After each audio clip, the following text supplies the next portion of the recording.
This is Business Glide, your go-to point on matters to do with public policy analysis, business and economics at large. I'm your resident economist here on the channel, Richard Mwenja, and today we're gonna delve into a raft of economic issues in this country. But first things first, let me bring the gentleman who's gonna help me unpack the day's conversation home. He's none other than this renowned think tank, the first of his name, Professor Herman Manyora. You're well? Thank you. Yes. Christmas fast approaching. What's in Fast store for approaching, Kenyans? we need money. I met somebody yesterday Oh, really? who told me, Manyora, you are doing the Lord's work. Thank you very much. You are doing so much, we need to support you. Do you really need support? I said, yes. It's not, we don't know. I told them this. So if anybody out there wants to support us, the numbers are there, they can support us. Sure. But this one had a big idea. Which was? He told me, Manyora, why are you not partnering with different players? People can advertise on your channel. Oh, really? Seeing as it were, you have a reach. We reach millions of people every month. I was checking yesterday. In the last 28 days, we direct views, 2.5 million. And to direct views. And to bring it home, this is the biggest business show in Kenya. Yes, Digital the space. biggest political channel in the country. In digital media. Verified. If you go on Google, today we were #1 on Google. True. The whole morning. Verified so that Google can feature our stories. Why don't we look for partnership? And I told him, we've been a little lazy. Please, let us put it out there. If you have your business, we can add value to your business by advertising for you. We'll put a banner here, we'll talk to your clients, we'll help you design. We've done it before. True. We've done it before for about 2, 3, 4 people. Yeah. We'll design the ad for you, do it, play it out for you, and run for you at very competitive rates. So outside there, if you have a business you want to advertise, if it's a small business you want to grow it, we are here to partner with you. The number is down below on your screen. Reach out to us and we surely shall give you value for your money. Prof, straight to the day's conversation. And the litany of promises seems to be growing by the day from President William Ruto. And just 2-3 days ago, we saw a new pledge, and rather a firm one this time round. He says in the next 15 years, he'll have eradicated slums in Kenya. That is the pledge of President William Ruto. Why are they stealing my idea? And how are they going to do this? Through the affordable housing agenda. Yes, that's the That is a cornerstone of his economic plans for this country. I mean, it's not the first time that we are seeing regimes promising to eradicate slums in Kenya. But this time round, are you convinced that Ruto, through the affordable housing levy, is going to deliver this? I hate to say this, but this is a joke. How so? It's a big joke. Why? A few years back, President Kibaki and Prime Minister Raila Odinga embarked on a program to deal with the slums, beginning with the Kibera. They said they were beginning a housing project that will ultimately and finally see the Kibera people live in decent houses. I laughed it off. How many houses were they putting out? How many? You know, Africans, we have a problem. We make people laugh at us. You get a slum of about 200,000 people. You can go and say maybe 100,000 families, even 50,000 families. And you put up 800 units, and you do so in 3 years. Even if you are given 1,000 years, can you really do it? You know, we must stop making people laugh at us. So let us take the government by its own numbers. 200,000 per year in the whole country.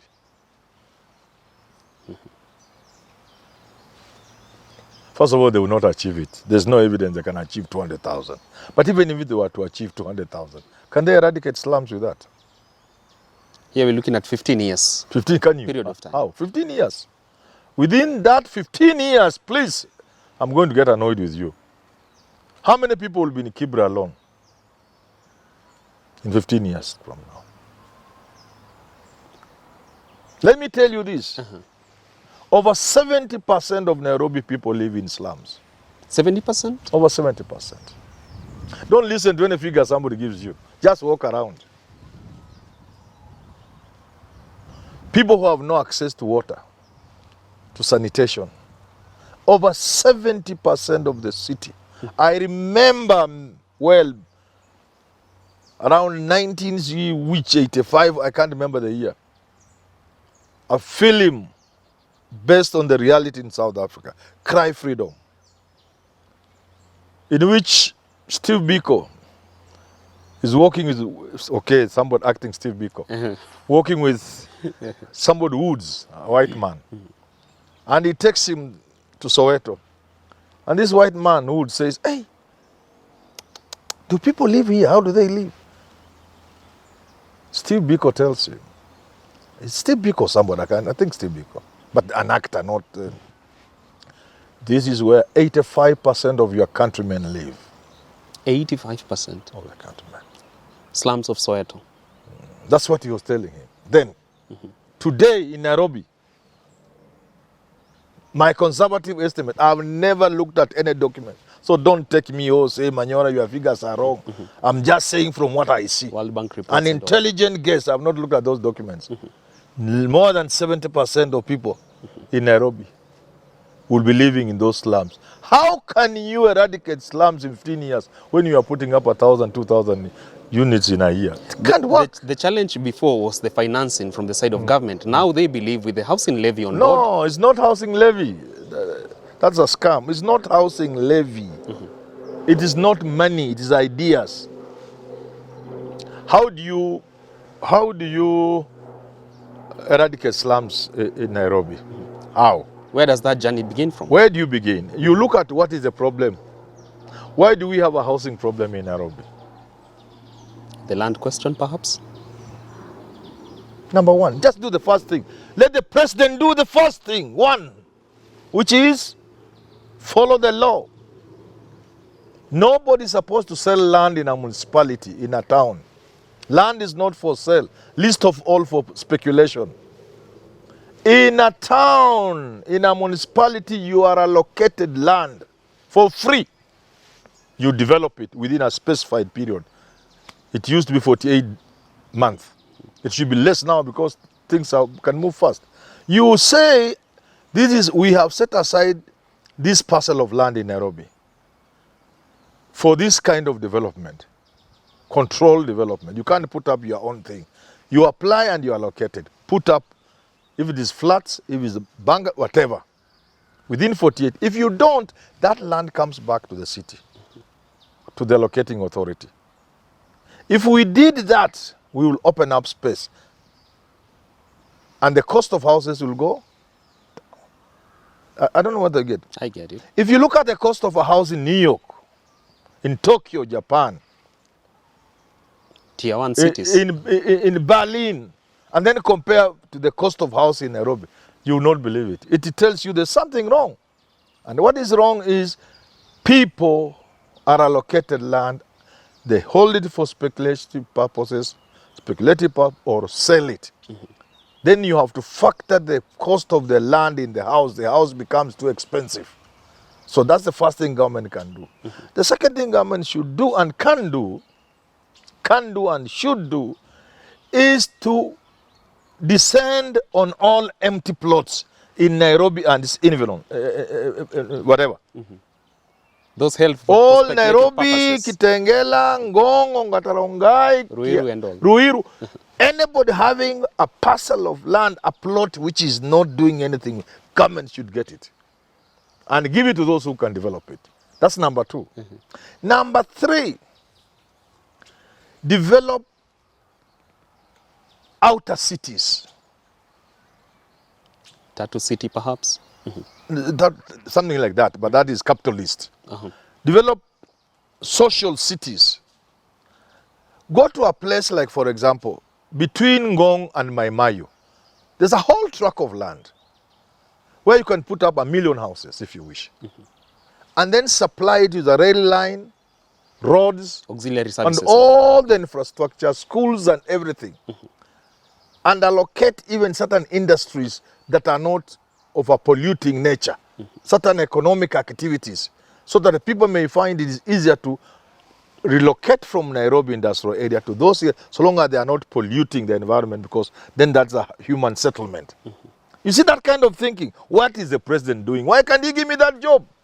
Not Hinga. Let him give me the job I think for him. You go to Thika. On your way to Thika, in Thika there's a Kiandutu. In the 21st century, a village of Jigas.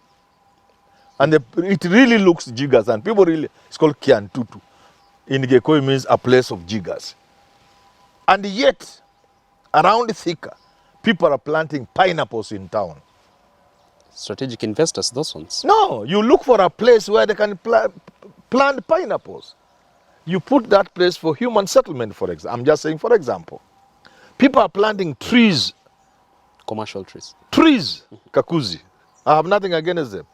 But how can you be planting trees close to Nairobi when people are staying in Kibera? Like animals. So it requires some thinking. It's not even big thinking, some thinking.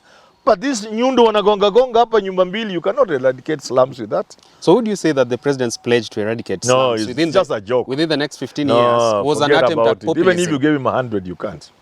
100. That approach. 100 years, 1,000 years, you cannot eradicate. There will be more slums than there are. So what was it then? Was it an attempt at populism? I want to believe he doesn't believe in it. And why does he do it? Maybe just the story of the job as usual. I don't think he can believe in that. At the expense of his... What I'm telling you, for example, you know the space between Langata prison, women prison, along this Ololua forest, where Jacob Juma was built, was killed. Southern bypass, where it touches on Gong Road, Southern bypass. True. That place, that junction, all the way to Langata women's prison. There's a place which was excised, and some people have put up nice houses when you are driving the Southern bypass. They are supposed to be removed, but because there are big people there, that area, all of it, that so-called Ololua forest, you can design it, degazette it, design it for housing all the way up to Ololuangong. That can take about up to maybe about 500,000 houses to between 500 and 1 million. And you know, that's thinking. Don't you think? And the government does not need to invest. No. Government would only need to go to some of these big donors to do the infrastructure. Donors? Whatever they are, partners. Let's call them partners. The Adanis of this day? No, not Adanis. The government can even do it. By partnership, I'm saying, for example, I know where you are coming from and where you are going. This is something in which even the people of Kenya can invest. So, the principle of my argument is this. If you have land like that, you do the services, you provide the services. Water, sewage, electricity, and roads, and so on and so forth.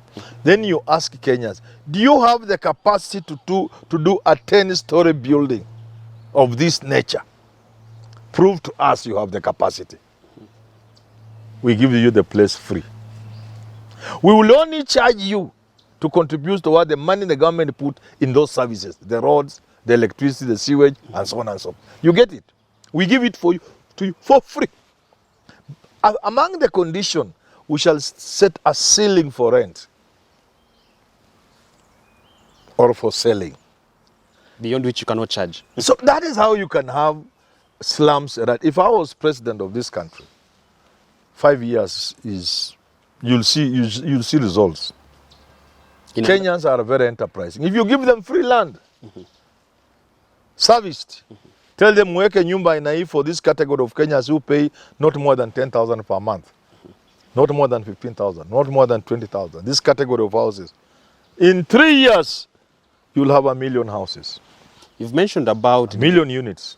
Yes. You've mentioned about the gazette in some parts in the outskirts of Nairobi, like now where the Ololua forest is. Yes. But doesn't that raise the concern of environmental activists that maybe could come in the way of such development? Not at all. Not at all. Because at times the government is afraid of such. No.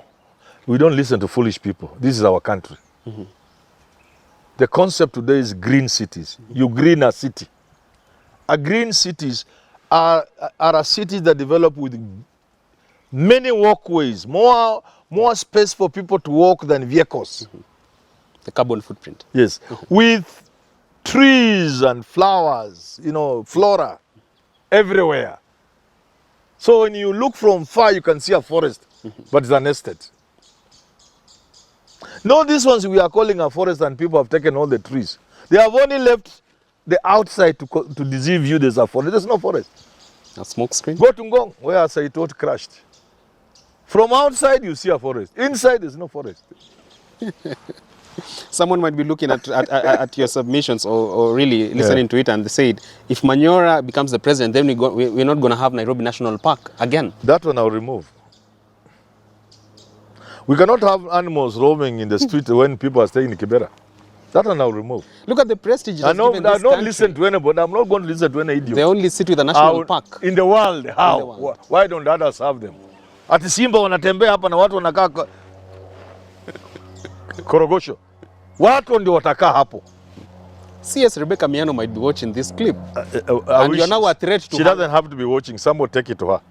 Tell her if I'm the president, that national park, I will allocate it for housing. Really? I will not put animals in the city when people are suffering. We have space for animals roaming the wild, where they live actually well, naturally. Or they go to Laikipia, the conservancy. Those conservancies are removed from foreigners, all of them. No foreigner will have a conservancy here. Nothing. We should take care of our own animals. We have lived with these animals all this while. It's us who can take care of animals. It is us who can take care of animals. It is the Maasai people who have lived with animals. You can't come to teach the Maasai how to live with animals. They are the ones who can take care of those animals. And when they kill one rogue lion, it is nothing. They know what they are doing. Many lions will live, they will take care of them. So the dream to deliver, to eradicate slums in Kenya can actually come before 2030, from your optic. That is your argument. 2030 is too far. You can do it now. We just don't have the will. No, or the intelligence. Well, there you have it. From Herman Manyora saying that we don't have the intelligence or perhaps the will to eradicate slums in this country and address the critical issue that is the housing issue in this country. Time now for a fan of the week, and it is none other than this intelligent gentleman from Voi constituency, this firebrand gentleman called Kenneth Kega. Mwanyumba Kega, in fact, I've met that young man. Oh, really? Mwanyumba Kega? Oh, he reached you? Yeah, sure. He's a very sharp, upcoming man. I listened to Mwanyumba from Voi, and I told him, you are a politician in the waiting. He's actually already getting endorsement from constituents of Voi. When I talked to him, I told him, I can see something in you.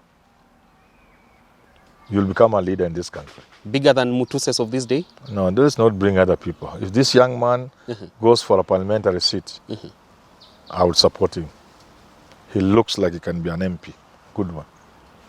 He has a future in politics. Let him go for it. All right, thank you so much, Kenneth Mwanyumba. We applaud you for always tuning into our conversations and also giving us your feedback and what you think we should give much focus as a country. We do this again next week on Wednesday here on Herman Manyora's channel.